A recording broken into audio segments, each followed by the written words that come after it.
طالبان آمدن و برای ما گفتن که شما از صنف ششم به بالا حق رفتن به مکتب را ندارین. ما فقط فکر میکردیم برای یک هفته ای که مکتب رسیدیم. حتی بی هفت ما چراشا از یادم داره میره. بچه ها میتونن درس بخوانن ولی ما بیگناه افتادیم که درس نخوانیم. این چه قانونیه که برای ما وضع کردن؟ ما انسان نیستیم؟ ما آینده نداریم؟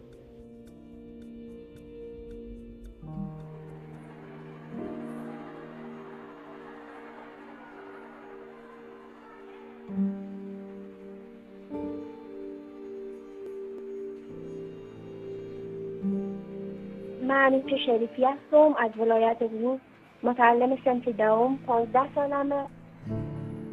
من واقعا دلم میخوای بیدار شم از این خواب باشه، نه حقیقت. هر بار که دروازه بسته مکتب میدیدم احساس میکردم تبعیض جنسیتی کردن، ما بین ما فرق گذاشتن. میدیدم پسرها میرفتن مکتب ولی ما رفتن نمیتونستیم. من دوست دارم ژورنالیسم بخوانم. این آرزوم بوده، است و خواهد ماند. من ساناز قاریزاده هستم، در هرات افغانستان زندگی میکنم. 17 سال سنم هست. حالا نه که بیایه صنف 12 شروع میکنم. می‌خوام که مثلا طراحی بکنم، طراحی لباس بکنم و تجارت لباس انجام بدم. اون لحظه سیاه‌ترین لحظه زندگیم بود. افسردگی من حدوداً 2 یا 3 ماه میشه گفت طول کشید.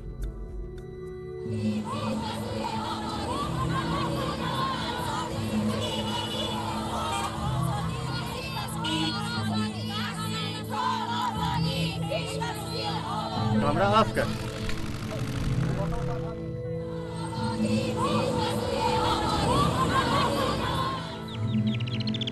جو مکتب ما است. ما این منظره رو بسیار زیاد دوست دارم. ما هر روز میایم و مکتب ما میبینم از دور، ولی با اینکه دروازش بسته است و مداخل رفتن نمیتونم. میخواستم که درس بخونم، کوشش کنم و اولم نشم و میخواستم که در آینده یک پیلوت باشم. این روی من فکر نکنم که در افغانستان با واقعیت مبدل شود با بودن دولت طالبان. ما پشت دوستان دق شده، پشت مکتب هم دق شدیم، پشت همه چیزی که در مکتب بود دق شدیم.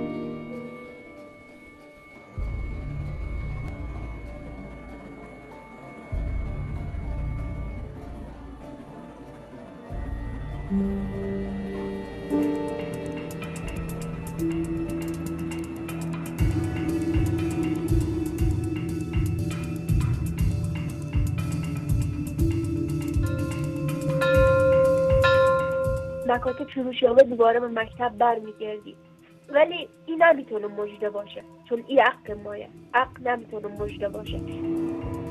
اولین کار که دوست دارم وقتی که به مکتب میرم انجام بدم این که برم سر تخته خود. هیچ وقت ناامید نشین.